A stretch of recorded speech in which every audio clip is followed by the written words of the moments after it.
ఎందుకంటే ఆయన నన్ను ప్రేమిస్తున్నాడు. చాలా ఇష్టం నేనంటే యేసయ్యకి. నువ్వు చెప్పగలవా? ఎంతమంది చెబుతారు అంత కాన్ఫిడెన్స్తో? చెప్పండి, చెప్పు. నేనంటే యేసయ్యకి చాలా ఇష్టం. చెప్పు, గట్టి చెప్పు. నిజమేనా? ఎట్ట చెబుతున్నావు తెలుసా? నేనంటే చాలా ఇష్టం.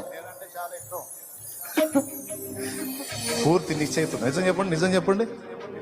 నమ్ముతున్నావా? ఆయన నీ కోసం ప్రాణం పెట్టాడు. ఒకడు అన్నాడట, పద్దాకలు నీ కోసం పెట్టాడు, నీ కోసం ప్రాణం పెట్టాడు అంటావు ఏంది? వీళ్ళందరి కోసం పెట్టలేదా? నా ఒక్కడి కోసం పెట్టాడు అన్నాడట.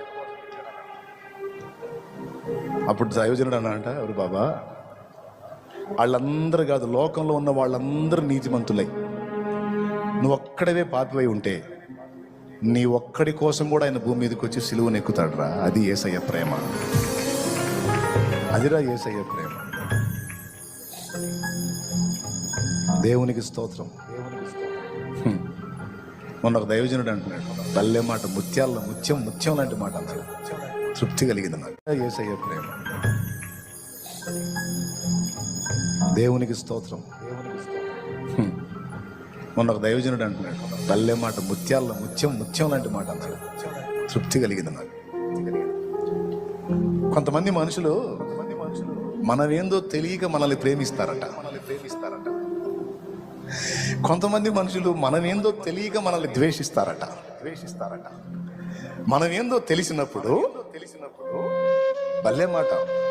కొంతమంది మనమేందో తెలియక ప్రేమిస్తారట. మనమేందో తెలిస్తే ప్రేమించరు. కొంతమంది మనమేందో తెలియక ద్వేషిస్తారట. ఆ ద్వేషించే వాళ్ళకి మనమేందో అర్థమైతే వాళ్ళ అభిప్రాయాన్ని మార్చుకుంటారు. కానీ యేసయ్యకు మనమేందో పూర్తిగా తెలిసి కూడా మనల్ని ప్రేమించాడు.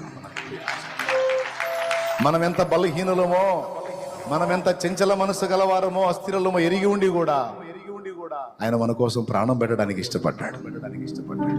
భలే అనిపించింది నాకు ఆ మాట.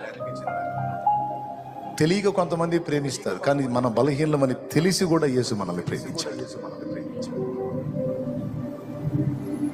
ఇంత ప్రేమించే దేవుడు నీకు తోడై ఉంటే నిన్ను వదిలిపెడతాడా?